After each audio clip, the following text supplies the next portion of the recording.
Hi friends, welcome back. ಎಲ್ಲರೂ ಹೇಗಿದ್ದೀರಾ? ಎಲ್ಲರೂ ಚೆನ್ನಾಗಿದ್ದೀರಾ ಅಂತ ಭಾವಿಸ್ತಾ ಇವತ್ತಿನ ವೀಡಿಯೋನ ಸ್ಟಾರ್ಟ್ ಮಾಡ್ತಾ ಇದ್ದೀನಿ.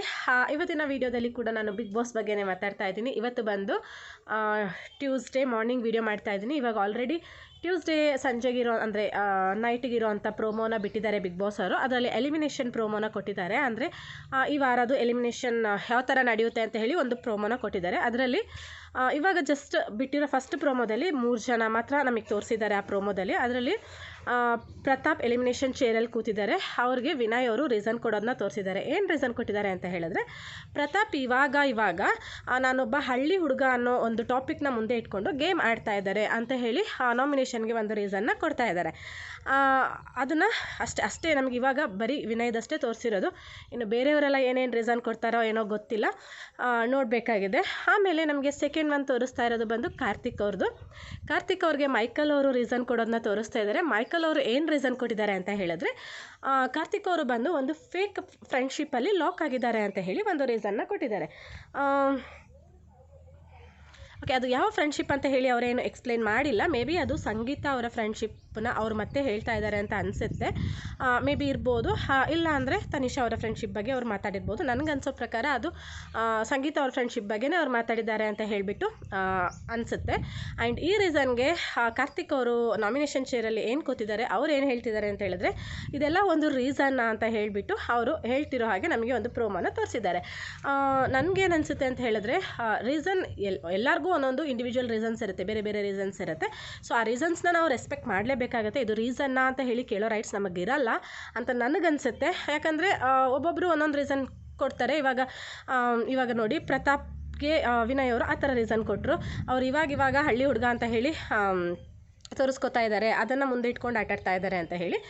ಹಾಗೆ ಅವರು ಇವಾಗ ಮೈಕಲ್ ಅವರು ಏನು ರೀಸನ್ ಹೇಳಿದ್ರು ಕಾರ್ತಿಕ್ ಅವ್ರಿಗೆ, ಕಾರ್ತಿಕ್ ಅವರು ಅದನ್ನ ಸುಮ್ಮನೆ ತೊಗೋಬೋದಿತ್ತು. ಬಟ್ ಅವರು ಅದೊಂದು ಸಣ್ಣ ಒಂದು ಸ್ಟೇಟ್ಮೆಂಟ್ನ ಕೊಡ್ತಾರೆ, ಇದೊಂದು ರೀಸನ್ ಅಂತ ಹೇಳಿ ಸ್ಟೇಟ್ಮೆಂಟ್ನ ಕೊಡ್ತಾರೆ ಅಷ್ಟೇ. ಇನ್ನು ಬೇರೆಯವರೆಲ್ಲ ಏನೇನು ರೀಸನ್ ಕೊಡ್ತಾರೆ ಅಂತ ಹೇಳಿ ನೋಡೋಣ. ಇನ್ನು ನೆಕ್ಸ್ಟ್ ಪ್ರೋಮೋ ಬಿಟ್ಟರೆ ನಾನು ವೀಡಿಯೋ ಮಾಡ್ತೀನಿ, ಇಲ್ಲಾಂದರೆ ಸಂಜೆ ಬಿಗ್ ಬಾಸಲ್ಲಿ ನೋಡಬೇಕಾಗತ್ತೆ. ಆ್ಯಂಡ್ ಮೂರನೇದು ಬಂದು ಮೈಕಲ್ ಅವ್ರು ಕೂತಿರ್ತಾರೆ. ಸೊ ಮೈಕಲ್ ಅವ್ರಿಗೆ ಕಾರ್ತಿಕ್ ಅವರು ಏನು ರೀಸನ್ ಕೊಡ್ತಾರೆ ಅಂತ ಹೇಳಿದ್ರೆ, ಮೈಕಲ್ ಅವ್ರಿಗೆ ನಾಮಿನೇಷನ್ಗೆ ಏನು ರೀಸನ್ ಕರೆಕ್ಟಾಗಿ ರೀಸನ್ನೇ ಕೊಡೋಕ್ಕೆ ಬರಲ್ಲ, ಈ ಥರ ಕರೆಕ್ಟಾಗಿ ರೀಸನ್ ಕೊಡೋಕ್ಕೆ ಬರದಿರೋರು ಬಿಗ್ ಬಾಸ್ ಮನೇಲಿ ಇರಲಿಕ್ಕೆ ಅರ್ಹರಲ್ಲ ಅಂತ ಹೇಳಿ ಒಂದು ರೀಸನ್ನ ಕೊಡ್ತಾರೆ. ನಿಮ್ಗೇನು ಅನಿಸುತ್ತೆ ಇವಾಗ, ಲೈಕ್ ಬಿಗ್ ಬಾಸ್ ಮನೇಲಿ ಇವಾಗ ಕಾರ್ತಿಕ್ ಅವರು ಒಂದು ರೀಸನ್ನ ಕೊಟ್ಟರು, ಮೈಕಲ್ ಅವರು ಫಸ್ಟ್ ಕಾರ್ತಿಕ್ ಬಗ್ಗೆ ಒಂದು ರೀಸನ್ನ ಕೊಟ್ಟರು. ಆ ರೀಸನ್ಗೆ ಅಪೋಸಿಟಾಗಿ ಲೈಕ್ ಕಾರ್ತಿಕ್ ಅವರು ಇನ್ನೊಂದು ರೀಸನ್ನ ಮೈಕಲ್ ಅವ್ರನ್ನ ನಾಮಿನೇಟ್ ಮಾಡೋಕ್ಕೆ ಕೊಟ್ಟಿದ್ದಾರೆ. ನಿಮ್ಗೆ ಏನು ಅನಿಸುತ್ತೆ, ಇದು ಕರೆಕ್ಟ್ ಅನಿಸುತ್ತಾ ಏನು ಅಂತ ಹೇಳಿ ಕಮೆಂಟ್ ಮಾಡಿ. ಆ್ಯಂಡ್ ನನಗೆ ಇನ್ನೊಂದು ವಿಷಯ ಏನು ಅನಿಸುತ್ತೆ ಅಂತ ಹೇಳಿದ್ರೆ, ಈ ಸಲ ಬಿಗ್ ಬಾಸಲ್ಲಿ ಲೈಕ್ ಯಾವ ಥರ ಇದೆ ಅಂತ ಹೇಳಿದ್ರೆ, ನೀನು ನನ್ನ ನಾಮಿನೇಟ್ ಮಾಡಿದ್ರೆ ನಾನು ನಿನ್ನ ನಾಮಿನೇಟ್ ಮಾಡ್ತೀನಿ ಅನ್ನೋ ಥರನೇ ಜಾಸ್ತಿ ಇದೆ. ಎಲ್ಲ ಆ ಸೀಸನಲ್ಲೂ ಈ ಥರ ಇರ್ತಾಯಿತ್ತು, ಬಟ್ ಇಷ್ಟು ಜಾಸ್ತಿ ನಾನು ನೋಡಿರಲಿಲ್ಲ. ಈ ಸೀಸನಲ್ಲಿ ಆ ಥರ ಇದೆ. ಅಂದರೆ ಏನು ಹೇಳೋದು, ನೀನು ನನ್ನ ನಾಮಿನೇಟ್ ಮಾಡಿದ್ರೆ ನಾನು ನಿನ್ನ ನಾಮಿನೇಟ್ ಮಾಡ್ತೀನಿ ಅಷ್ಟೇ.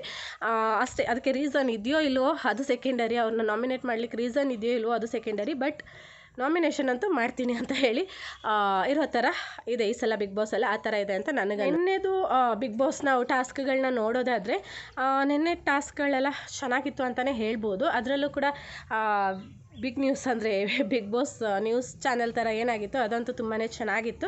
ಅದರಲ್ಲಿ ನನಗೆ ಲಾಸ್ಟಲ್ಲಿ ತುಕಾಲಿ ಸಂತೋರು ಮತ್ತು ಸಿರಿ ಅವರ ಕನ್ವರ್ಸೇಷನ್ ಏನಿತ್ತು ಅದು ಕೂಡ ಲೈಕ್ ತುಕಾಲಿ ಸಂತೋರು ಅದನ್ನ ಪರ್ಸ್ನಲಾಗಿ ತೊಗೊಂಡ್ರು ಅಂತ ಅನ್ನಿಸ್ತು. ಅಂದರೆ ಲೈಕ್ ಏನಂದರೆ, ಎಲ್ಲರೂ ಕೂಡ ಈ ಥರ ವಾದಗಳನ್ನ ಮಾಡ್ತಾಯಿದ್ರು, ಯಾರೂ ಕೂಡ ಅದಕ್ಕೆ ಏನು ಹೇಳೋದು ಜಾಸ್ತಿಯಾಗಿ ಆರ್ಗ್ಯೂನ ಮಾಡಿದ್ದಾರೆ. ಬಟ್ ಇವರಷ್ಟು ಜಾಸ್ತಿಯಾಗಿ ಆರ್ಗ್ಯೂ ಮಾಡಿಲ್ಲ ಅಂತ ಅನ್ನಿಸ್ತು. ಬಟ್ ಇವ್ರಿಗೆ ಹೇಳಿದ್ನೇ ಇವ್ರು ತೊಗೊಳ್ಳೋ ಥರ ಇರಲಿಲ್ಲ. ಓಕೆ, ಹಾಗೆ ನಿನ್ನೆ ಸ್ಟಾರ್ಟಿಂಗಲ್ಲಿ ಒಂದು ಟಾಸ್ಕ್ ಕೊಟ್ಟಿದ್ರು, ಅವರಿಗೆ ಮನೆಗೆ ಬೇಕಾಗಿರೋಂಥ ಗ್ರಾಸರಿನ ಪರ್ಚೇಸ್ ಮಾಡಲಿಕ್ಕೆ ಅಂತ ಹೇಳಿ ಒಂದು ಟಾಸ್ಕ್. ಅದರಲ್ಲೂ ಕೂಡ ಅವರು ಅದನ್ನ ಕಳ್ಕೊಂಡ್ರು. ಯಾಕಂತ ಹೇಳಿದ್ರೆ ಒಬ್ಬೊಬ್ರು ಕರೆಕ್ಟಾಗಿ ಅರ್ಥ ಮಾಡ್ಕೊಳ್ಳೋದೆ ಅವರು ಅದನ್ನ ಕಳ್ಕೊಂಡ್ರು ಅಂತ ಅನ್ನಿಸ್ತು. ಅದ್ರ ಬದಲು ಅವರು ವಿನಯ್ ಹೇಳ್ದಂಗೆ ಈಗೋನ ಬಿಟ್ಟು ಸ್ವಲ್ಪ ಮಾತಾಡಿ ಡಿಸ್ಕಷನ್ ಮಾಡಿದರೆ ಮೇ ಬಿ ಅವ್ರಿಗೆ ಆಗ್ತಿತ್ತೋ ಏನೋ, ಅದನ್ನು ಅವ್ರು ಪಡ್ಕೋಬೋದಿತ್ತೋ ಏನೋ ಗೊತ್ತಿಲ್ಲ. ಓಕೆ, ಇದಿಷ್ಟು ಇವಾಗಿನ ನ್ಯೂಸ್ ಅಂತ ಹೇಳ್ಬೋದು. ಓಕೆ, ಇನ್ನು ನಾನು ನೆಕ್ಸ್ಟ್ ವೀಡಿಯೋದಲ್ಲಿ ಸಿಗ್ತೀನಿ. ಅಲ್ಲಿವರೆಗೂ ನಿಮಗೆ ಈ ವಿಡಿಯೋ ಇಷ್ಟ ಆದರೆ ಶೇರ್ ಮಾಡಿ, ಹಾಗೆ ನನ್ನ ಚಾನಲ್ನ ಸಬ್ಸ್ಕ್ರೈಬ್ ಮಾಡ್ಕೊಳ್ಳಿ, ಜಾಸ್ತಿ ಶೇರ್ ಮಾಡ್ಕೊಳ್ಳಿ ಅಂತ ಹೇಳಿ ಕೇಳ್ಕೊಳ್ತೀನಿ. ಮತ್ತೆ ನಾನು ಇನ್ನೊಂದು ವೀಡಿಯೋದಲ್ಲಿ ಸಿಗ್ತೀನಿ. ಅಲ್ಲಿವರೆಗೂ ಟೇಕ್ ಕೇರ್, ಥ್ಯಾಂಕ್ ಯು.